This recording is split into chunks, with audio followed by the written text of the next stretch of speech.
Zee 24 तास एक पाऊल पुढे। कोकणानंतर आता विदर्भात सुद्धा सिंचन घोटाळा उघड झालाय। विदर्भातील सिंचन प्रकल्पांच्या किमतीमध्ये तब्बल 20,000 कोटींची वाढ झाल्याची धक्कादायक माहिती कॅगच्या अहवालातून उघड झाली आहे। विशेष म्हणजे 2009च्या जून, जुलै आणि ऑगस्ट या 3 महिन्यांमध्ये वाढीव रकमेला मंजुरी देण्यात आली आहे। विदर्भातील सिंचन प्रकल्पांची मूळ रक्कम 6,672 कोटी इतकी होती, मात्र आता ती किंमत वाढून जवळजवळ 26,722 कोटी इतकी झाली आहे। कॅगच्या अहवालानुसार लोअर वर्धा प्रकल्पाची किंमत 950 कोटींवरून 2,256 कोटी रुपये झाली आहे, तर अप्पर वर्धा प्रकल्पाची किंमत 661 वरून 2,176 कोटी इतकी झाली आहे। याशिवाय तब्बल 16 प्रकल्पांच्या आराखड्यामध्ये बदल झाल्याचीही माहिती समोर येते।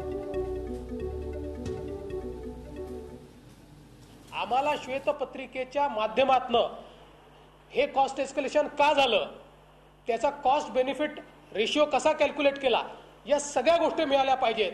आणि हे जर निघत नसेल आणि ही श्वेतपत्रिका अशा प्रकारे निघणार नसेल तर मी तर असं म्हणेल, राष्ट्रवादी सोबत काँग्रेस देखील या घोटाळ्यामध्ये सम्मिलित आहे आणि दोघांनी वाटून याचे पैसे खाल्ले आहेत।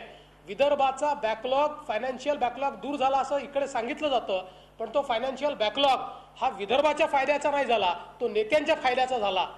झी 24 तास एक पाऊल पुढे।